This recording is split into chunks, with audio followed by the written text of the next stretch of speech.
श्रीशिवप्रदोषस्तोत्रम्। जय देव जगन्नाथ,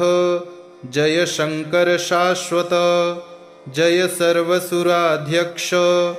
जय सर्वसुरार्चित, जय सर्वगुणातीत, जय सर्ववरप्रद, जय नित्यनिराधार, जय विश्वंभराव्यय, जय विश्वैकवन्द्येश, जय नागेन्द्रभूषण, जय गौरीपते शंभो, जय चन्द्रार्धशेखर, जय कोट्यर्कसङ्काश, जयानन्तगुणाश्रय, जय भद्रविरूपाक्ष, जयाचिन्त्यनिरञ्जन, जय नाथ कृपासिन्धो, जय भक्तार्तिभञ्जन, जय दुस्तरसंसार सागरोत्तारणप्रभो, प्रसीद मे महादेव, संसारार्तस्य खिद्यतः, सर्वपापक्षयं कृत्वा रक्ष मां परमेश्वर, महादारिद्र्यमग्नस्य, महापापहतस्य च, महाशोकनिविष्टस्य, महारोगातुरस्य च, ऋणभारपरीतस्य, दह्यमानस्य कर्मभिः ग्रहैः प्रपीड्यमानस्य, प्रसीद मम शंकर। दरिद्रः प्रार्थयेद्देवं, प्रदोषे गिरिजापतिम्, अर्थाढ्यो वाथ राजा वा, प्रार्थयेद्देवमीश्वरम्। दीर्घमायुः सदारोग्यं, कोशवृद्धिर्बलोन्नतिः, ममास्तु नित्यमानन्दः, प्रसादात्तव शंकर। शत्रवः संक्षयं यान्तु, प्रसीदन्तु मम प्रजाः, नश्यन्तु दस्यवो राष्ट्रे, जनाः सन्तु निरापदः। दुर्भिक्षमारिसन्तापाः, शमं यान्तु महीतले, सर्वसस्यसमृद्धिश्च भूयात् सुखमया दिशः। एवमाराधयेद्देवं, पूजान्ते गिरिजापतिं, ब्राह्मणान् भोजयेत् पश्चात्, दक्षिणाभिश्च पूजयेत्। सर्वपापक्षयकरी, सर्वरोगनिवारणी, शिवपूजा मया ख्याता, सर्वाभीष्टफलप्रदा। जय देव जगन्नाथ, जय शंकर शाश्वत, जय सर्वसुराध्यक्ष, जय सर्वसुरार्चित, जय सर्वगुणातीत, जय सर्ववरप्रद, जय नित्यनिराधार, जय विश्वंभराव्यय, जय विश्वैकवन्द्येश, जय नागेन्द्रभूषण, जय गौरीपते शंभो, जय चन्द्रार्धशेखर, जय कोट्यर्कसङ्काश, जयानन्तगुणाश्रय, जय भद्रविरूपाक्ष, जयाचिन्त्यनिरञ्जन, जय नाथ कृपासिन्धो, जय भक्तार्तिभञ्जन, जय दुस्तरसंसार सागरोत्तारणप्रभो, प्रसीद मे महादेव, संसारार्तस्य खिद्यतः, सर्वपापक्षयं कृत्वा रक्ष मां परमेश्वर। महादारिद्र्यमग्नस्य, महापापहतस्य च, महाशोकनिविष्टस्य, महारोगातुरस्य च, ऋणभारपरीतस्य, दह्यमानस्य कर्मभिः ग्रहैः प्रपीड्यमानस्य, प्रसीद मम शंकर।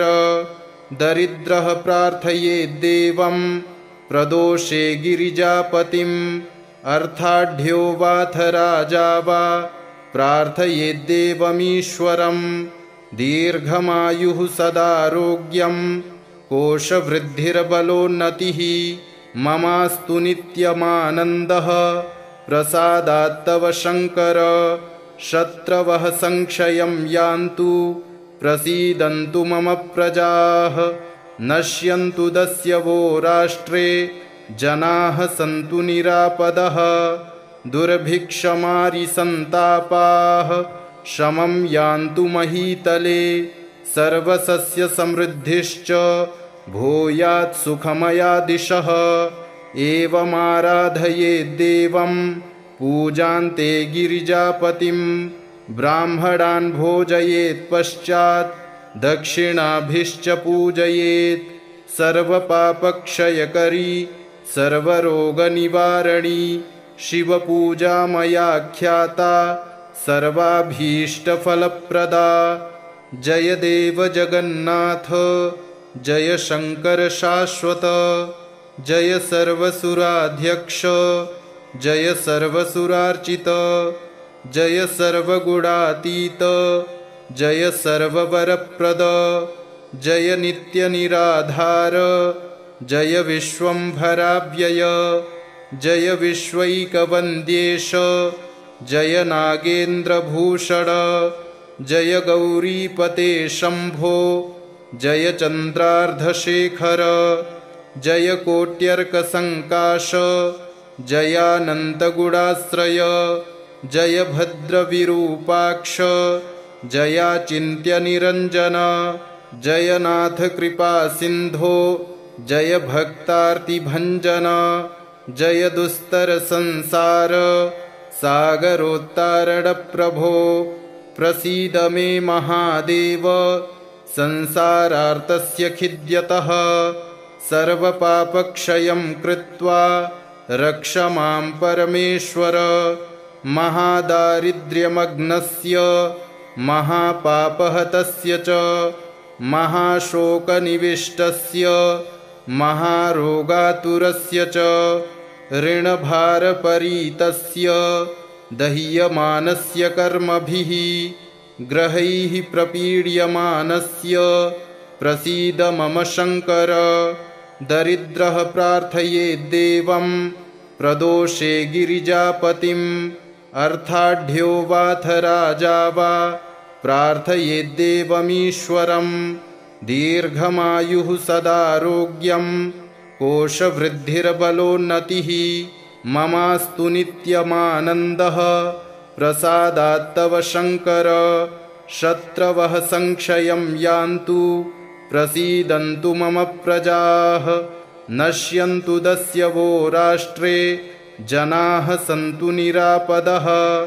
दुर्भिक्षमारिसन्तापाः शमं यान्तु महीतले सर्वसस्यसमृद्धिश्च भूयात् सुखमयादिशः एवमाराधयेद्देवं पूजान्ते गिरिजापतिं ब्राह्मणान् भोजयेत् पश्चात् दक्षिणाभिश्च पूजयेत् सर्वपापक्षयकरी सर्वरोगनिवारणी शिवपूजा मया ख्याता सर्वाभीष्टफलप्रदा। जय देव जगन्नाथ जय शंकर शाश्वत जय सर्वसुराध्यक्ष जय सर्वसुरार्चित जय सर्वगुणातीत जय सर्ववरप्रद जय नित्यनिराधार जय विश्वंभराव्यय जय विश्वैकवन्द्येश जय नागेन्द्रभूषण जय गौरीपते शंभो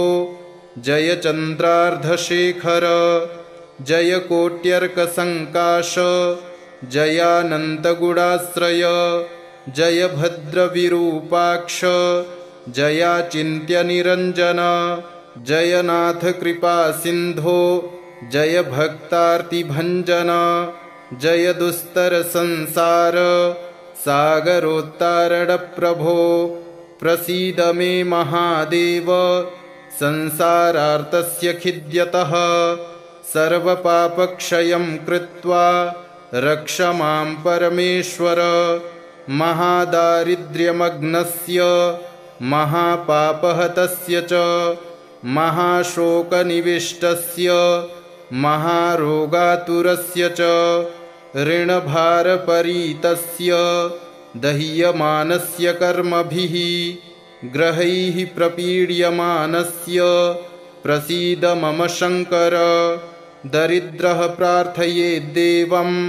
प्रदोषे गिरिजापतिम् अर्थाढ्यो वाथ राजा वा प्रार्थयेद्देवमीश्वरम् दीर्घमायुः सदारोग्यं कोशवृद्धिर्बलोन्नतिः ममास्तु नित्यमानन्दः प्रसादात्तव शङ्कर शत्रवः संक्षयं यान्तु प्रसीदन्तु मम प्रजाः नश्यन्तु दस्यवो राष्ट्रे जनाः सन्तु निरापदः दुर्भिक्षमारिसन्तापाः शमं यान्तु महीतले सर्वसस्यसमृद्धिश्च भूयात् सुखमया दिशः एवमाराधयेद्देवं पूजान्ते गिरिजापतिं ब्राह्मणान् भोजयेत् पश्चात् दक्षिणाभिश्च पूजयेत् सर्वपापक्षयकरी सर्वरोगनिवारणी शिवपूजा मया ख्याता सर्वाभीष्टफलप्रदा जय देव जगन्नाथ जय शङ्कर शाश्वत जय सर्वसुराध्यक्ष जय सर्वसुरार्चित जय सर्वगुणातीत जय सर्ववरप्रद जय नित्यनिराधार जय विश्वम्भराव्यय जय विश्वैकवन्द्येश जय नागेन्द्रभूषण जय गौरीपते शम्भो जय चन्द्रार्धशेखर जय कोट्यर्कसङ्काश जयानन्तगुणाश्रय जय भद्रविरूपाक्ष जयाचिन्त्यनिरञ्जन जय नाथ कृपासिन्धो जय भक्तार्तिभञ्जन जय दुस्तरसंसार सागरोत्तारणप्रभो प्रसीद मे महादेव संसारार्तस्य खिद्यतः सर्वपापक्षयं कृत्वा रक्ष मां परमेश्वर महादारिद्र्यमग्नस्य महापापहतस्य च महाशोकनिविष्टस्य महारोगातुरस्य च ऋणभारपरीतस्य दह्यमानस्य कर्मभिः ग्रहैः प्रपीड्यमानस्य प्रसीद मम शङ्कर दरिद्रः प्रार्थयेद्देवं प्रदोषे गिरिजापतिम् अर्थाढ्यो वाथ राजा वा प्रार्थयेद्देवमीश्वरम् दीर्घमायुः सदारोग्यं कोशवृद्धिर्बलोन्नतिः ममास्तु नित्यमानन्दः प्रसादात्तव शङ्कर शत्रवः संक्षयं यान्तु प्रसीदन्तु मम प्रजाः नश्यन्तु दस्यवो राष्ट्रे जनाः सन्तु निरापदः दुर्भिक्षमारिसन्तापाः शमं यान्तु महीतले सर्वसस्यसमृद्धिश्च भूयात् सुखमया दिशः एवमाराधयेद्देवं पूजान्ते गिरिजापतिं ब्राह्मणान् भोजयेत् पश्चात् दक्षिणाभिश्च पूजयेत् सर्वपापक्षयकरी सर्वरोगनिवारणी शिवपूजा मया ख्याता सर्वाभीष्टफलप्रदा जय देव जगन्नाथ जय शङ्कर शाश्वत जय सर्वसुराध्यक्ष जय सर्वसुरार्चित जय सर्वगुणातीत जय सर्ववरप्रद जय नित्यनिराधार जय विश्वम्भराव्यय जय विश्वैकवन्द्येश जय नागेन्द्रभूषण जय गौरीपते शम्भो जय चन्द्रार्धशेखर जय कोट्यर्कसङ्काश जयानन्तगुणाश्रय जय भद्रविरूपाक्ष जयाचिन्त्यनिरञ्जन जय नाथ कृपासिन्धो जय भक्तार्तिभञ्जन जय दुस्तरसंसार सागरोत्तारणप्रभो प्रसीद मे महादेव संसारार्तस्य खिद्यतः सर्वपापक्षयं कृत्वा रक्ष मां परमेश्वर महादारिद्र्यमग्नस्य महापापहतस्य च महाशोकनिविष्टस्य महारोगातुरस्य च ऋणभारपरीतस्य दह्यमानस्य कर्मभिः ग्रहैः प्रपीड्यमानस्य प्रसीद मम शङ्कर दरिद्रः प्रार्थयेद्देवं प्रदोषे गिरिजापतिम् अर्थाढ्यो वाथ राजा वा प्रार्थयेद्देवमीश्वरम् दीर्घमायुः सदारोग्यं कोशवृद्धिर्बलोन्नतिः ममास्तु नित्यमानन्दः प्रसादात्तव शङ्कर शत्रवः संक्षयं यान्तु प्रसीदन्तु मम प्रजाः नश्यन्तु दस्यवो राष्ट्रे जनाः सन्तु निरापदः दुर्भिक्षमारिसन्तापाः शमं यान्तु महीतले सर्वसस्यसमृद्धिश्च भूयात् सुखमयादिशः एवमाराधयेद्देवं पूजान्ते गिरिजापतिं ब्राह्मणान् भोजयेत् पश्चात् दक्षिणाभिश्च पूजयेत् सर्वपापक्षयकरी सर्वरोगनिवारणी शिवपूजा मया ख्याता सर्वाभीष्टफलप्रदा जय देव जगन्नाथ जय शङ्कर शाश्वत जय सर्वसुराध्यक्ष जय सर्वसुरार्चित जय सर्वगुणातीत जय सर्ववरप्रद जय नित्यनिराधार जय विश्वम्भराव्यय जय विश्वैकवन्द्येश जय नागेन्द्रभूषण जय गौरीपते शम्भो जय चन्द्रार्धशेखर जय कोट्यर्कसङ्काश जयानन्तगुणाश्रय जय भद्रविरूपाक्ष जयाचिन्त्यनिरञ्जन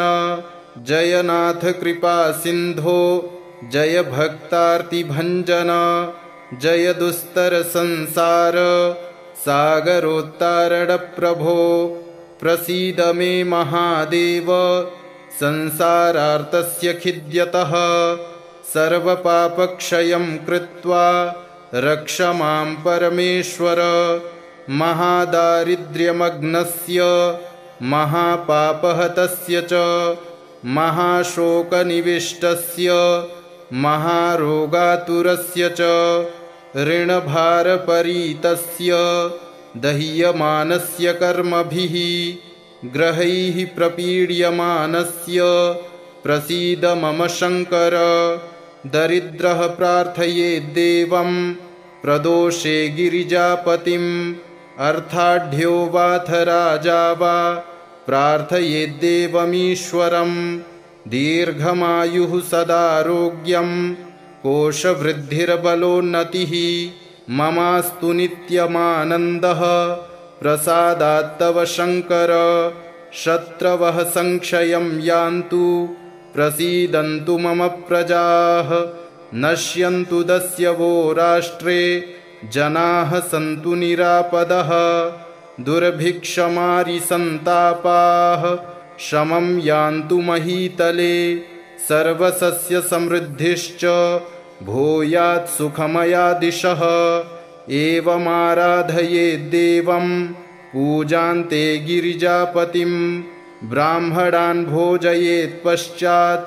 दक्षिणाभिश्च पूजयेत् सर्वपापक्षयकरी सर्वरोगनिवारणी शिवपूजा मया ख्याता सर्वाभीष्टफलप्रदा जय देव जगन्नाथ जय शङ्कर शाश्वत जय सर्वसुराध्यक्ष जय सर्वसुरार्चित जय सर्वगुणातीत जय सर्ववरप्रद जय नित्यनिराधार जय विश्वम्भराव्यय जय विश्वैकवन्द्येश जय नागेन्द्रभूषण जय गौरीपते शम्भो जय चन्द्रार्धशेखर जय कोट्यर्कसङ्काश जयानन्तगुणाश्रय जय भद्रविरूपाक्ष जयाचिन्त्यनिरञ्जन जय नाथ कृपासिन्धो जय भक्तार्तिभञ्जन जय दुस्तरसंसार सागरोत्तारणप्रभो प्रसीद मे महादेव संसारार्तस्य खिद्यतः सर्वपापक्षयं कृत्वा रक्ष मां परमेश्वर महादारिद्र्यमग्नस्य महापापहतस्य च महाशोकनिविष्टस्य महारोगातुरस्य च ऋणभारपरीतस्य दह्यमानस्य कर्मभिः ग्रहैः प्रपीड्यमानस्य प्रसीद मम शङ्कर दरिद्रः प्रार्थयेद्देवं प्रदोषे गिरिजापतिम् अर्थाढ्यो वाथ राजा वा प्रार्थयेद्देवमीश्वरम् दीर्घमायुः सदारोग्यं कोशवृद्धिर्बलोन्नतिः ममास्तु नित्यमानन्दः प्रसादात्तव शङ्कर शत्रवः संक्षयं यान्तु प्रसीदन्तु मम प्रजाः नश्यन्तु दस्यवो राष्ट्रे जनाः सन्तु निरापदः दुर्भिक्षमारिसन्तापाः शमं यान्तु महीतले सर्वसस्यसमृद्धिश्च भूयात् सुखमया दिशः एवमाराधयेद्देवं पूजान्ते गिरिजापतिं ब्राह्मणान् भोजयेत् पश्चात् दक्षिणाभिश्च पूजयेत् सर्वपापक्षयकरी सर्वरोगनिवारणी शिवपूजा मया ख्याता सर्वाभीष्टफलप्रदा जय देव जगन्नाथ जय शंकर शाश्वत जय सर्वसुराध्यक्ष जय सर्वसुरार्चित जय सर्वगुणातीत जय सर्ववरप्रद जय नित्यनिराधार जय विश्वंभराव्यय जय विश्वैकवन्द्येश जय नागेन्द्रभूषण जय गौरीपते शम्भो जय चन्द्रार्धशेखर जय कोट्यर्कसङ्काश जयानन्तगुणाश्रय जय भद्रविरूपाक्ष जयाचिन्त्यनिरञ्जन जय नाथ कृपासिन्धो जय भक्तार्तिभञ्जन जय दुस्तरसंसार सागरोत्तारणप्रभो प्रसीद मे महादेव संसारार्तस्य खिद्यतः सर्वपापक्षयं कृत्वा रक्ष मां परमेश्वर महादारिद्र्यमग्नस्य महापापहतस्य च महाशोकनिविष्टस्य महारोगातुरस्य च ऋणभारपरीतस्य दह्यमानस्य कर्मभिः ग्रहैः प्रपीड्यमानस्य प्रसीद मम शङ्कर दरिद्रः प्रार्थयेद्देवं प्रदोषे गिरिजापतिम् अर्थाढ्यो वाथ राजा वा प्रार्थयेद्देवमीश्वरम् दीर्घमायुः सदारोग्यं कोशवृद्धिर्बलोन्नतिः ममास्तु नित्यमानन्दः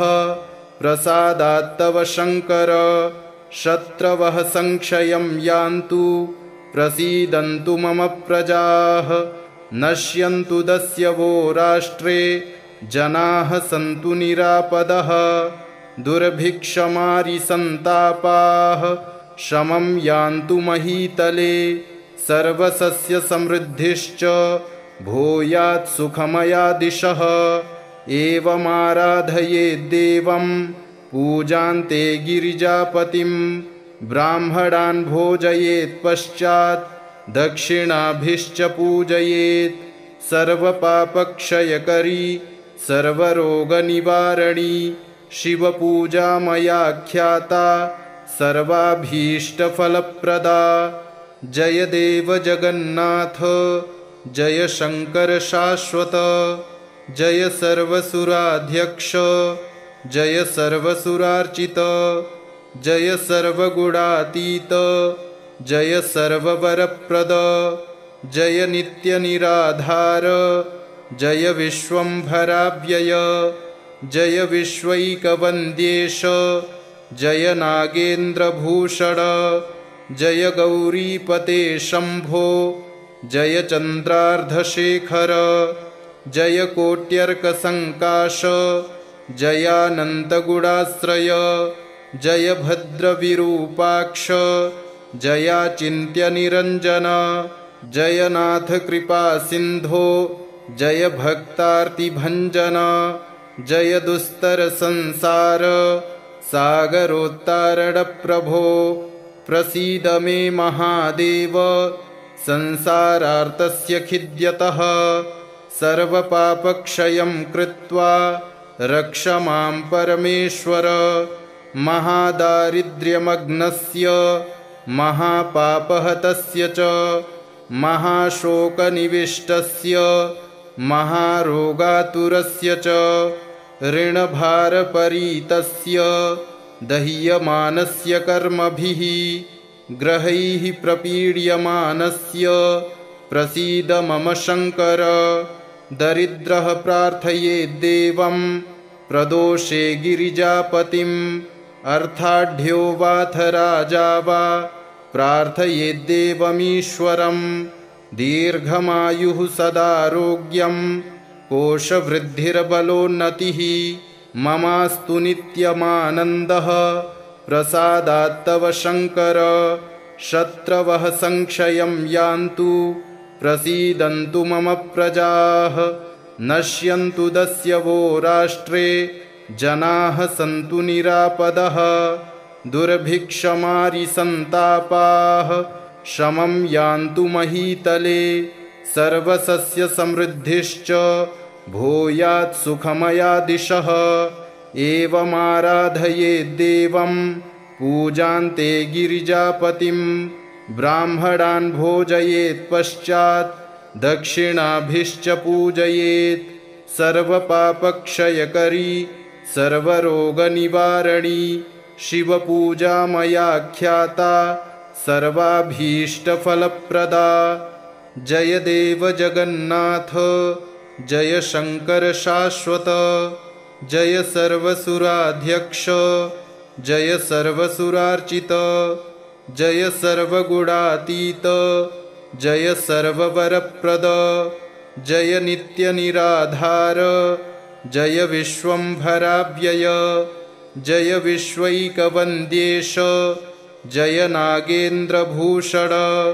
जय गौरीपते शंभो जय चन्द्रार्धशेखर, जय कोट्यर्कसङ्काश जयानन्तगुणाश्रय, जय भद्रविरूपाक्ष जयाचिन्त्यनिरञ्जन, जय नाथ कृपासिन्धो जय भक्तार्तिभञ्जन, जय दुस्तरसंसार सागरोत्तारणप्रभो, प्रसीद मे महादेव संसारार्तस्य खिद्यतः, सर्वपापक्षयं कृत्वा रक्ष मां परमेश्वर, महादारिद्र्यमग्नस्य महापापहतस्य च महाशोकनिविष्टस्य महारोगातुरस्य च ऋणभारपरीतस्य दह्यमानस्य कर्मभिः ग्रहैः प्रपीड्यमानस्य प्रसीद मम शंकर, दरिद्रः प्रार्थयेद्देवं प्रदोषे गिरिजापतिम्, अर्थाढ्यो वाथ राजा वा प्रार्थयेद्देवमीश्वरम्, दीर्घमायुः सदारोग्यं कोशवृद्धिर्बलोन्नतिः ममास्तु नित्यमानन्दः प्रसादात्तव शंकर, शत्रवः संक्षयं यान्तु प्रसीदन्तु मम प्रजाः नश्यन्तु दस्यवो राष्ट्रे जनाः सन्तु निरापदः दुर्भिक्षमारिसन्तापाः शमं यान्तु महीतले सर्वसस्यसमृद्धिश्च भूयात् सुखमया दिशः एवमाराधयेद्देवं पूजान्ते गिरिजापतिं ब्राह्मणान् भोजयेत् पश्चात् दक्षिणाभिश्च पूजयेत् सर्वपापक्षयकरी सर्वरोगनिवारणी शिवपूजा मया ख्याता सर्वाभीष्टफलप्रदा। इति श्रीशिवप्रदोषस्तोत्रम् सम्पूर्णम्।